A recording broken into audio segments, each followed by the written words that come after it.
So, Jeffrey, let's see. Tell us a little bit about... myself. Yes, Yeah. Perfect. Yeah, my name is Jeffrey McNulty, as Brian alluded to, and I have over 30 years experience as a retail executive leader.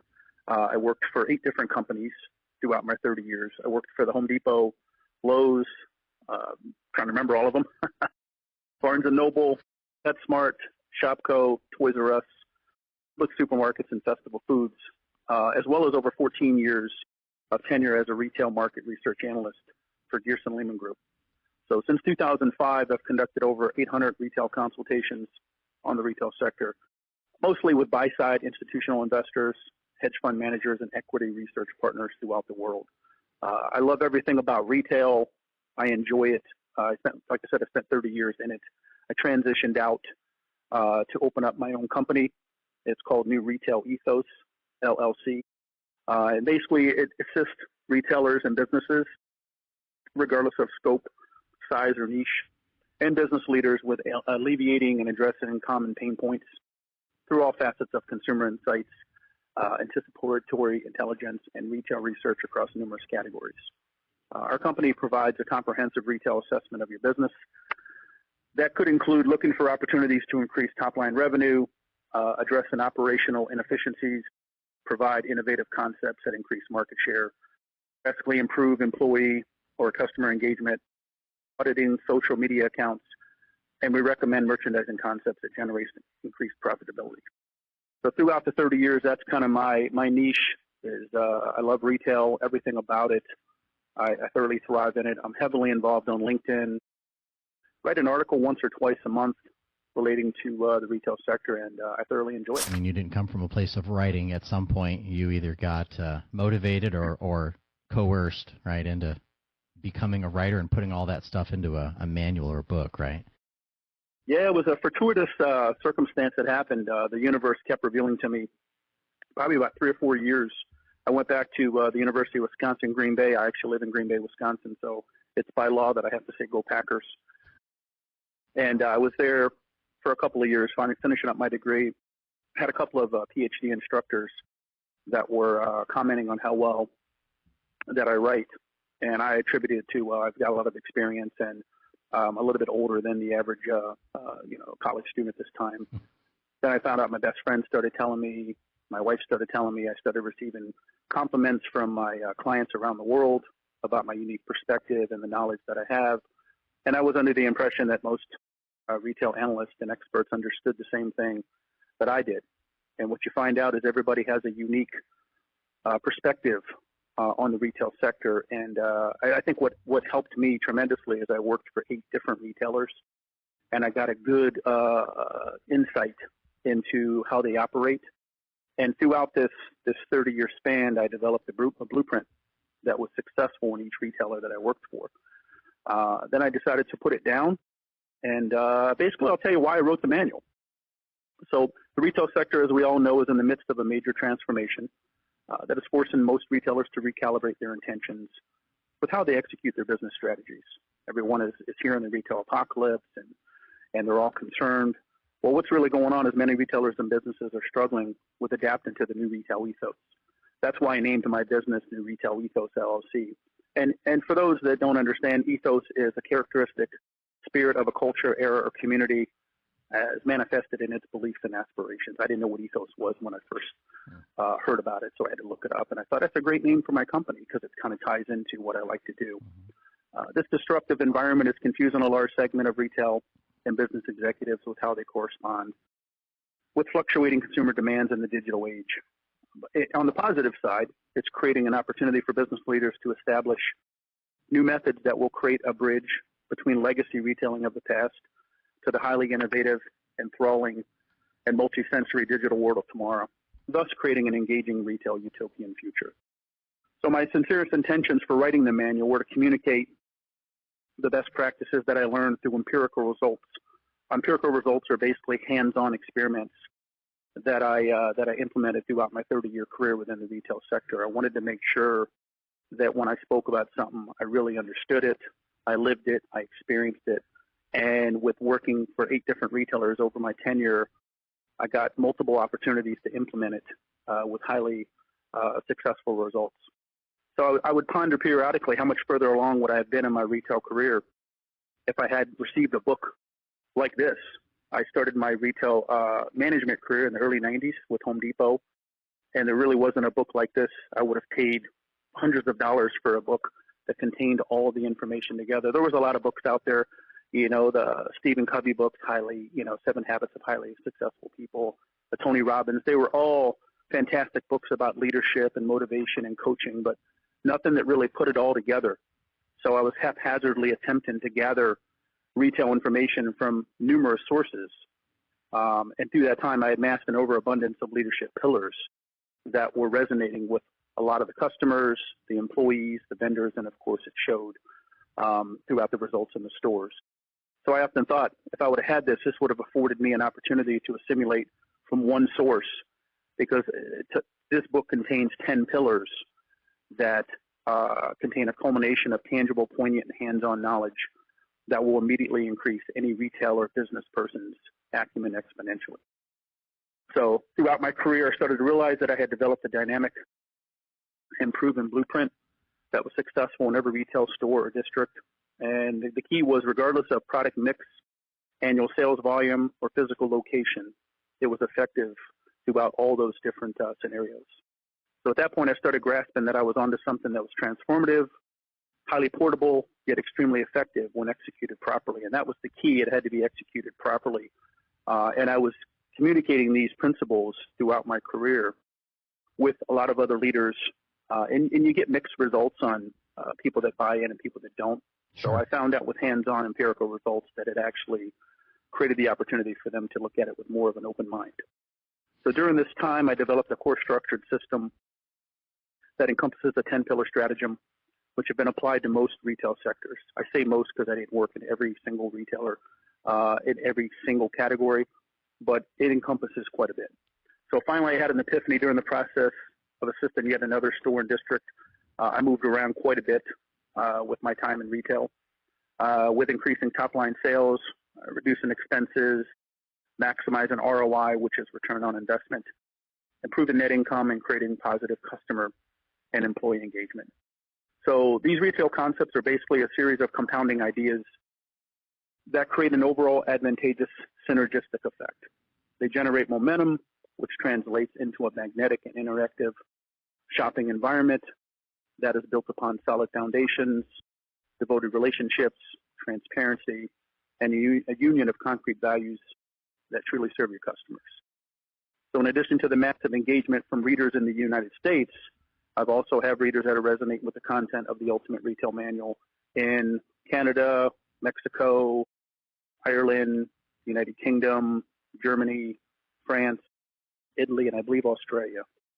So I'm very honored that so many people resonate with the content within the manual. And Brian, you and I share this. It brings me great joy to share the massive amount of knowledge that I've learned throughout my 30-year tenure in the retail sector with others. There's a lot of, I don't know, what's the sort of the sense that in a conversation where a guy basically dismisses something because he'll say, well, that'd be helpful for maybe traditional retail, but, we're PowerSports. We sell VINs. We sell units. We have all these other issues.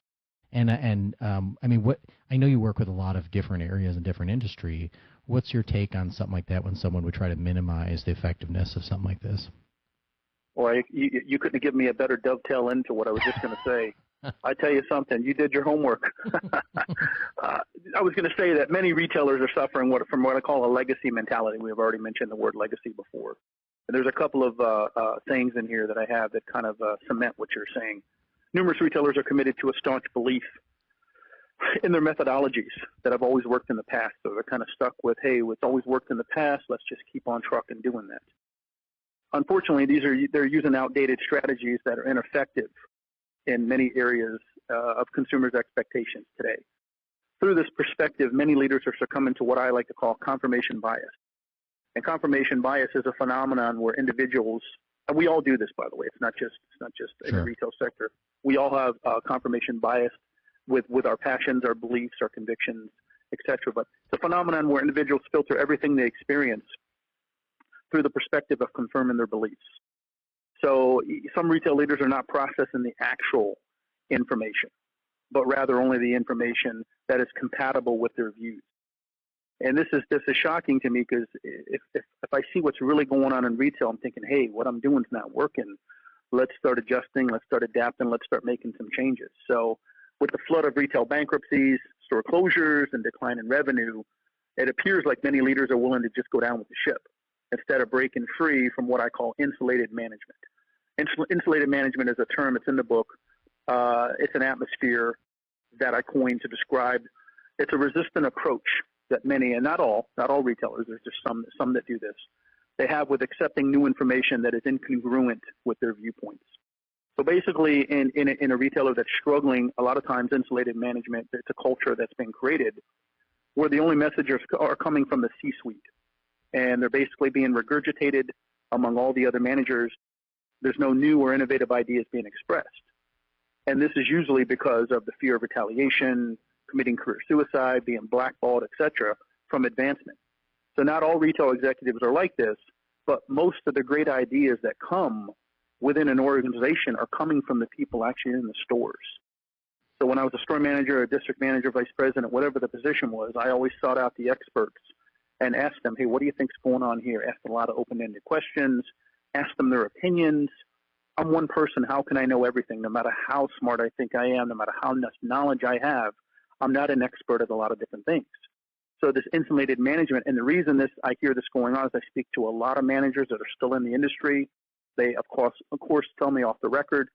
Of course, I never relay any information about the company or the individuals, but this is what they're saying going on. Here I am, as an example. They're saying I've ran a store for 10 years in this one market, and I got a new VP that comes in and is trying to tell me how to work in the market, not asking, not taking any new ideas, and that trickles down to causing bad morale, poor organizational culture, lack of inclusion, and we would go on and on about. We could have the whole conversation today about this one topic.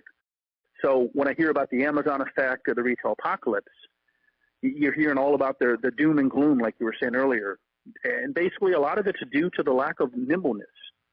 That's a word I like to use, nimbleness, to be able to pivot, react, and adjust to major online players or changing consumer preferences. Every time I read one of these headlines, I'm puzzled, because the retail operators have the resources and capabilities to thrive and succeed in the digital world. They have over 200 years of experience combined since the first retailer came about, and they have the practice in dominating the retail landscape. However, their perception and their mindset has to change to accept and embrace innovation and different strategies. And how do you get that? You talk to people that actually are hands-on with the customer. So when I was running a Home Depot that was a $70 million building, had like 400 people in there, it's a nightmare. There's so much going on. Your head's on a swivel. You're running around all day long. So I'm going to speak to the people that actually are working with the customers hand in hand, side by side, listening to their information. The customers will tell you what you need to know, good or bad. So is there hope for retailers? That's what I hear. I get that question a lot. Jeff, is there hope for retailers? Is everything, like you said, is everything going to go online with the Amazon, press a button, and, in 30 seconds it's at your door? I mean, it goes from 2-day to 1 day to, same day. And so I say absolutely. I'm extremely optimistic about the future of the retail sector. There are numerous retailers who are adapting to the new retail ethos very well. You have Home Depot, Best Buy, Target, Walmart, Costco, Publix, supermarkets, and Kohl's. There's quite a few more in there, but these are the ones that are exemplary with handling their strategies, their initiatives. They adapt and pivot very fast. And it's rare for large, big box retailers to pivot that fast. It's usually the smaller ones that have a smaller footprint that are more nimble. So there's a seismic shift that needs to occur surrounding retailers' expectations for their leaders. Times have changed, as we all know. But unfortunately, many legacy retailers, Brian, are still using outdated strategies that are no longer effective. The key that I'm seeing in speaking to so many retail leaders is retailers are struggling to attract and retain top-tier talent. Now, why would that be? The sector pays pretty well. It's stable in most industries. You have a fantastic opportunity to advance. But with the extremely tight labor market, the pool for highly qualified and competent retail leaders is becoming razor thin, and the competition to hire these individuals is becoming fierce. The retail sector, like we spoke about, is already notorious for having an undesirable schedule. Nights, weekends, holidays, we already spoke about that. Moreover, when you throw in the length of time per day, an average salaried leader will have to work anywhere between 10 and 12 hours minimum requirement per day. And this is out of season. It's not during the holidays or like at Home Improvement, that's a 6-month season. Many salaried leaders are required to work. You're creating an environment where most leaders will eventually become disgruntled and dissatisfied with their careers. It's too much time away from what they can do with their families, etc. So over time, this will have a direct impact on each retail store, which is a microcosm of the entire company, and it will usually have negative consequences exponentially affecting the entire organization. So there's a new standard among managers and leaders within the retail sector, in addition to other sectors, not just retail, that individuals want to experience some work-life balance in their lives. They're tired of wanting to get promoted to help others and then have to severely sacrifice their happiness and time for a slightly higher paycheck.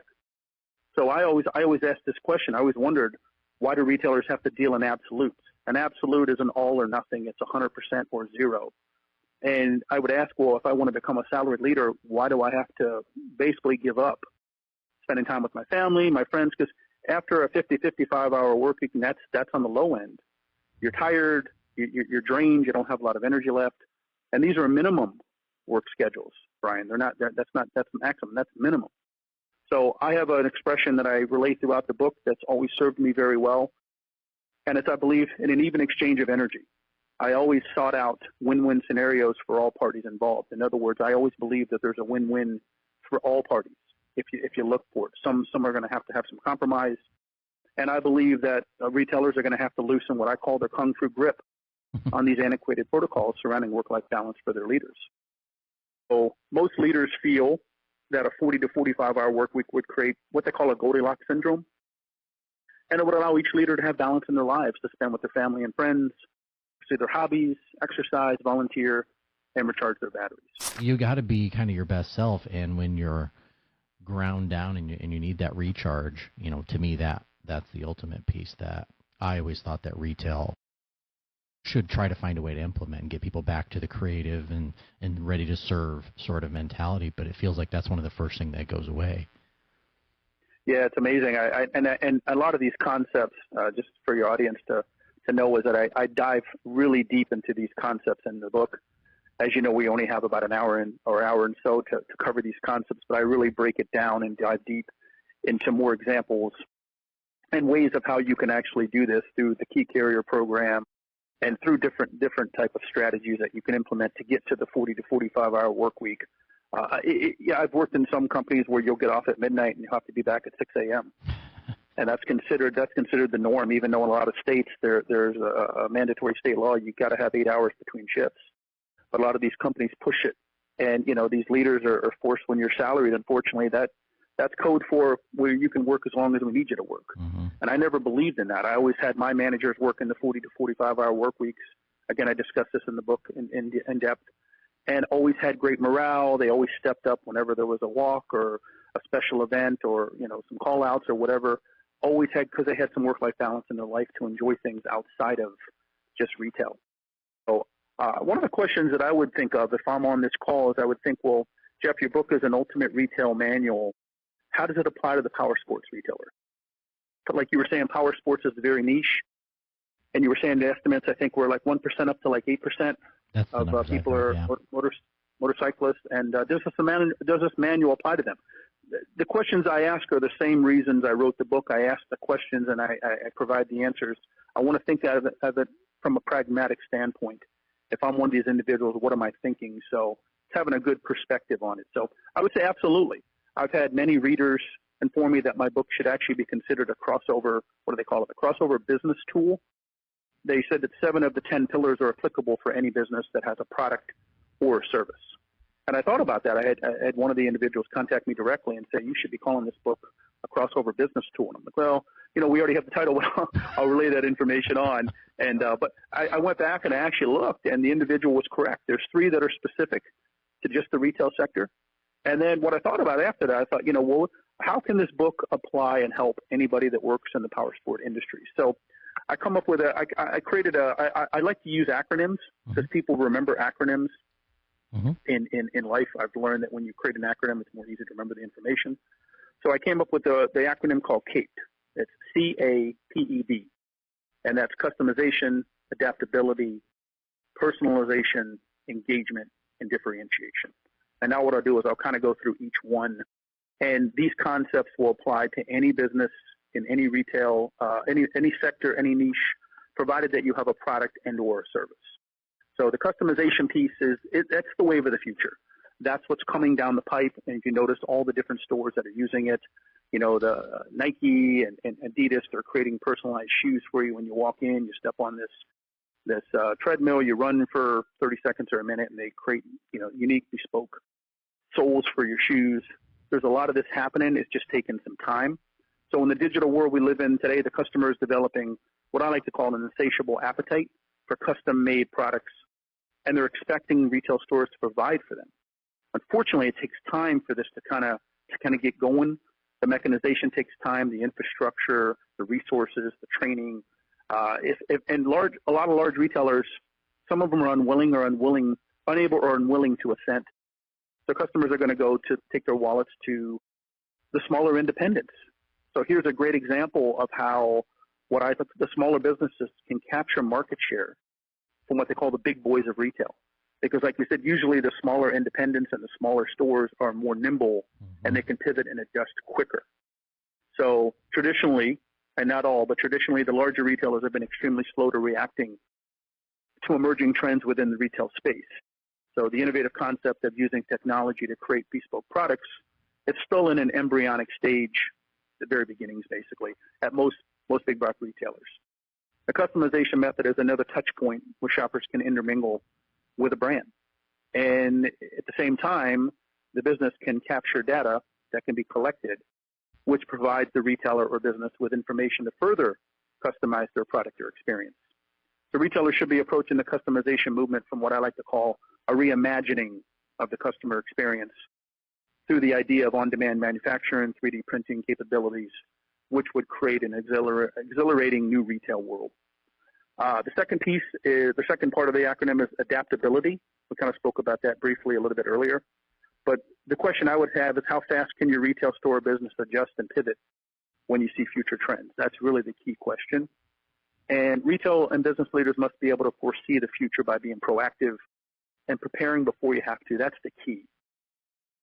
There's a saying in football, and I know everybody doesn't watch football, but there's a saying that's so applicable here. If a cornerback's covering a wide receiver, if he's even, he's leaving. It means if you wait until your competition is changing, you'll probably be too late and might not be able to recover in time.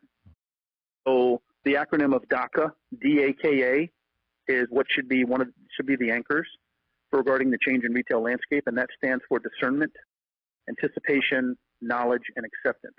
If you have that going on, you'll be more willing and accepting of change that's happening. Unfortunately, there's some retailers and leaders, they're living in a state of denial about the emerging trends that are happening. They're living in the past, and they're afraid to take the plunge before anyone else. Unfortunately, they've proven that when you take the chances in the very beginning, you garner massive experience and knowledge that helps you further along down the road. Some people think, well, if I wait till everybody else makes all the mistakes and I'm going to come right in and cherry pick their ideas, it might work like that from time to time, but generally you're getting that experience, which is invaluable down the road. The P stands for personalization.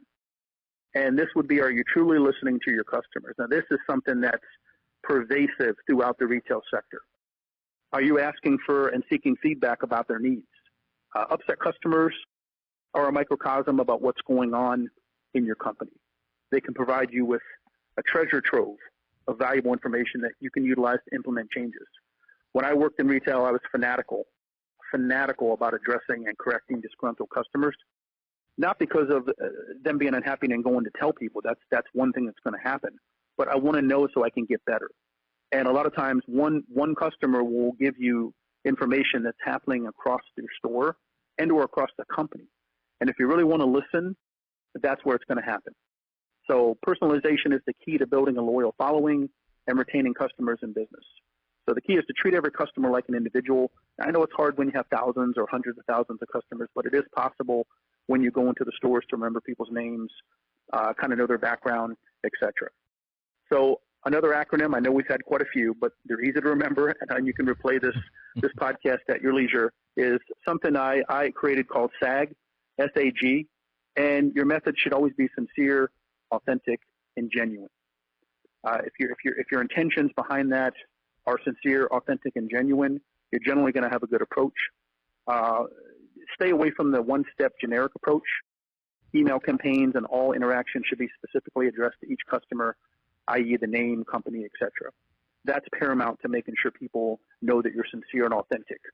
When you get a generic email that doesn't even say your name, tuned out, right? You don't read it as much. Personalization, if it says, hey, Brian, or hey, value customer, whatever, try to mention the name in there. That's really key. Connections, ultimately we're not a lead provider. We just are, providing an audience, and it's your job to connect with them. So I find that it's the vast majority of who I work with are below, I'd say, average in that. They all kind of go to a lowest common denominator.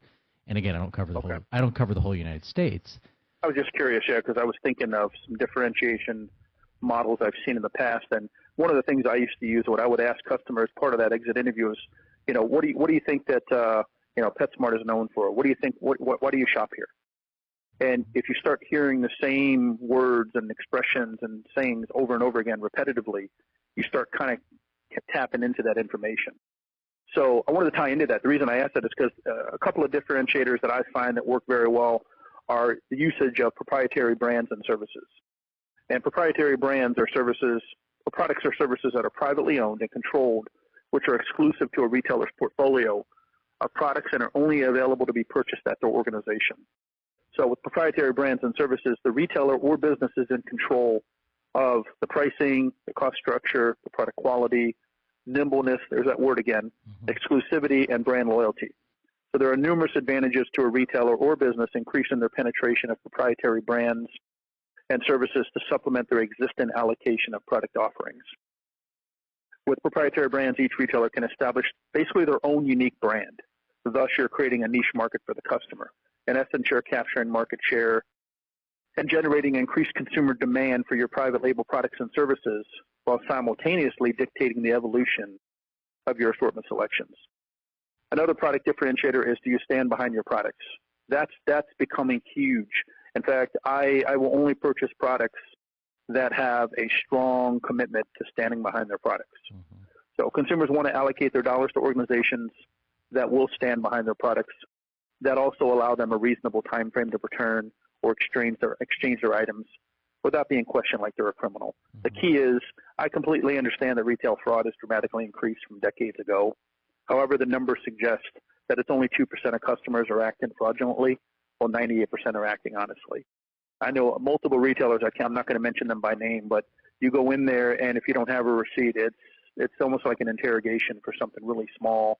And I dived very deep into this concept multiple times throughout the book because of how powerful this concept really is. I'll pay a premium, and most people will pay a premium for products that offer a lifetime warranty or a very extended warranty. And I know sometimes a lot of companies want you to sell add-on warranties.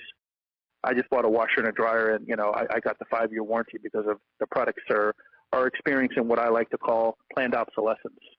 And we had a 20-year-old washer and dryer that lasted for obviously a very long time, a Maytag, and now you're not going to get the same product quality out of it. So I bought the extended warranty, but it would have been nice if it came with one that was nice, and I would have paid a little bit more. People want the dependability factor. If anything happens to the product or it becomes damaged, it can be repaired or replaced free of charge.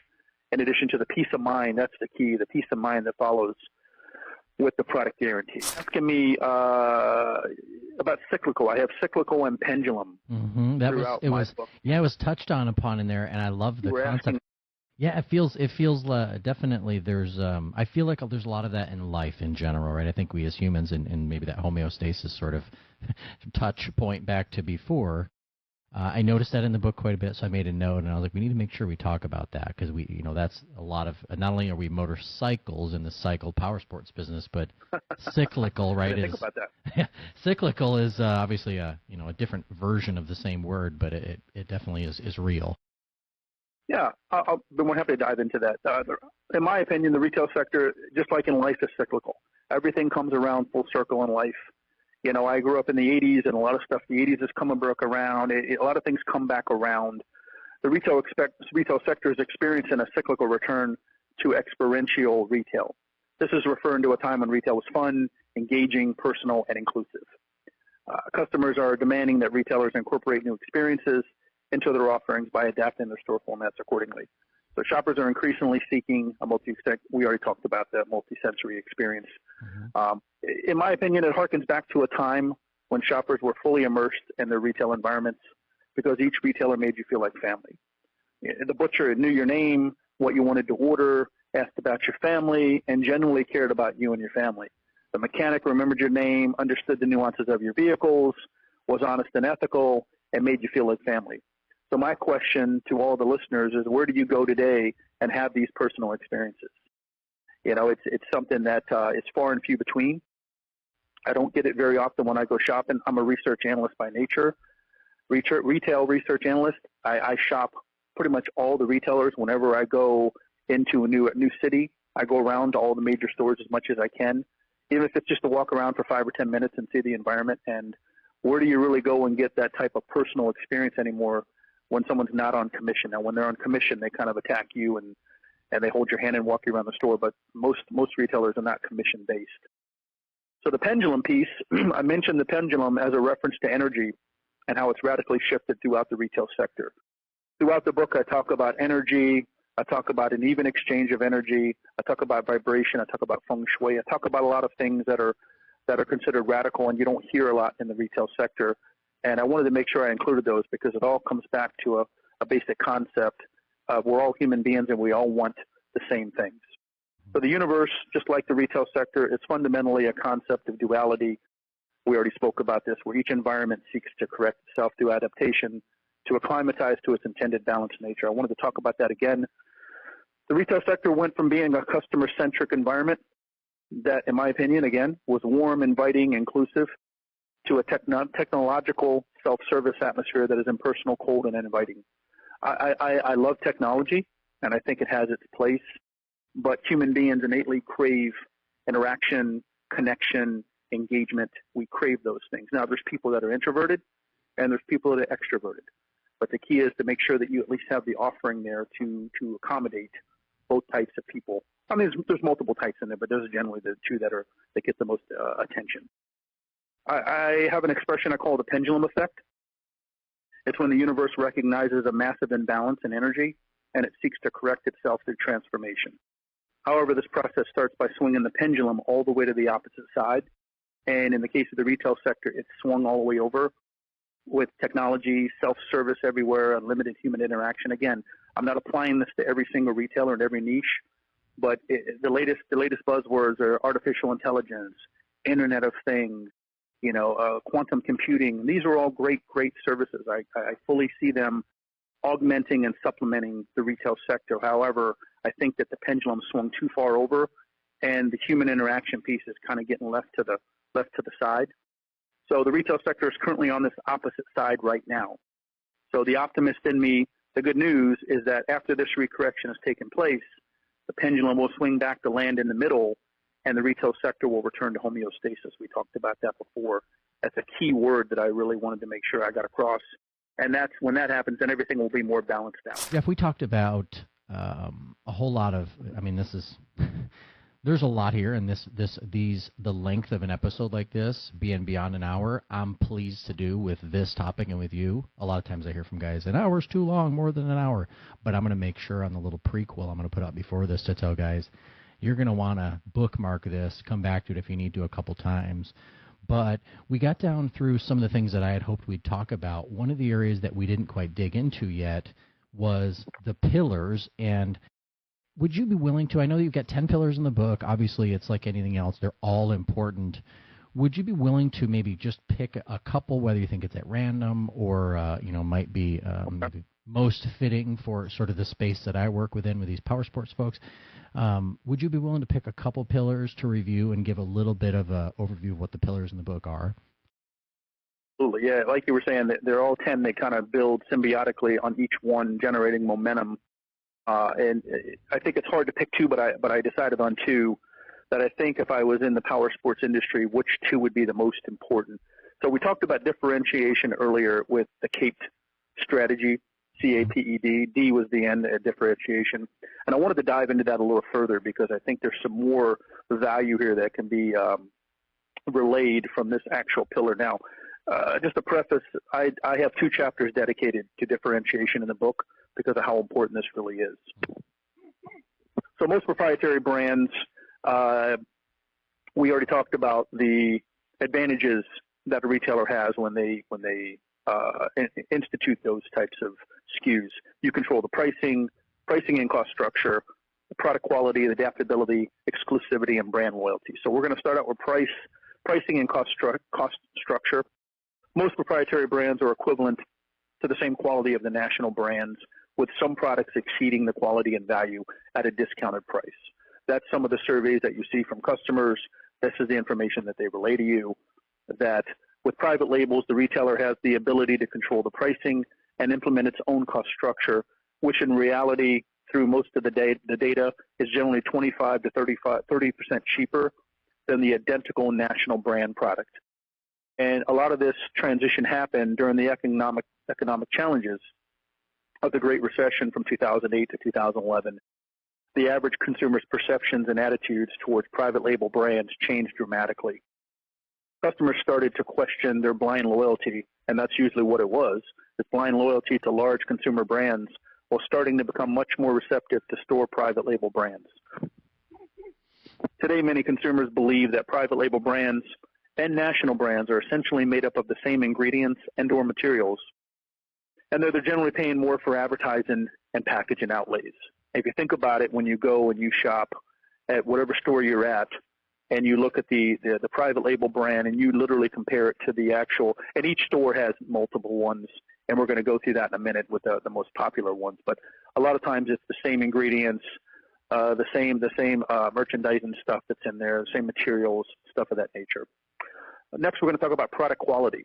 Another advantage of producing proprietary brands is the strong ability to monitor and oversee superior product quality development in near real time.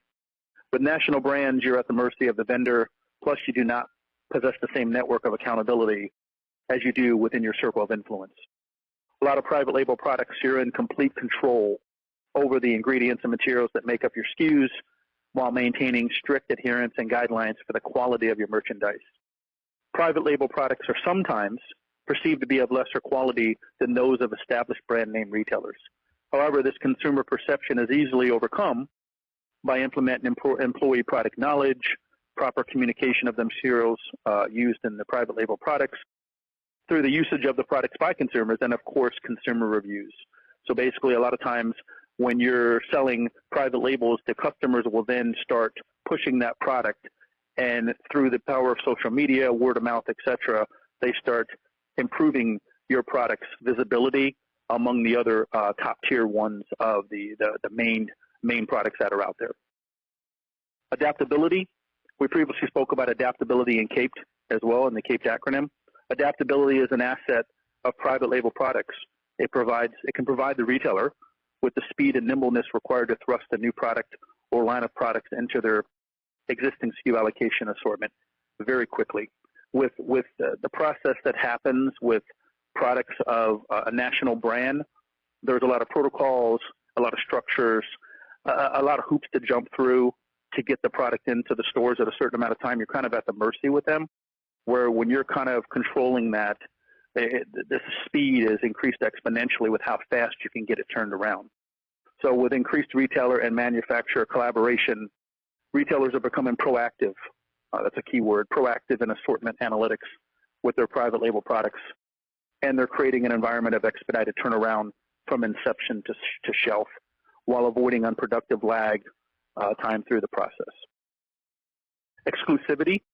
A highly attractive reality of proprietary brands is the allure of product exclusivity, which will entice customers to purchase your products. This creates an environment where the understanding that when consumers enjoy your private label brands, they will only be able to purchase them at your stores or your company. Private label branding is a shrewd way to separate yourself from your competition by generating consumer demand for your private label SKUs. Now, we were talking about earlier when you were saying about when we were on the differentiation piece with the PowerSports, you were saying that the same bike is sold throughout each dealership. Does this industry, are they heavily involved in proprietary brands, or something that's still of an option for them in the innovation phase? Very few dealerships that I've interacted with, I think maybe one or two, have done much with saying, hey, this is a product we want and let's get it made, and it's their own, it's comparable. Okay. But there are some who do. But now that you say that, I think, man, that could probably be pretty, it's a new realm for them to have to consider. But again, with the differentiation, you're not selling brand X the same thing. It's easily comparable in that way. Okay. The reason I was asking is because a lot of retailers are really embracing the proprietary brands because of all the advantages that I'm mentioning, and not including the gross margins are exponentially higher. Everything across the board, it's generally lined up in a good, better, best. Most proprietary brands line within the better.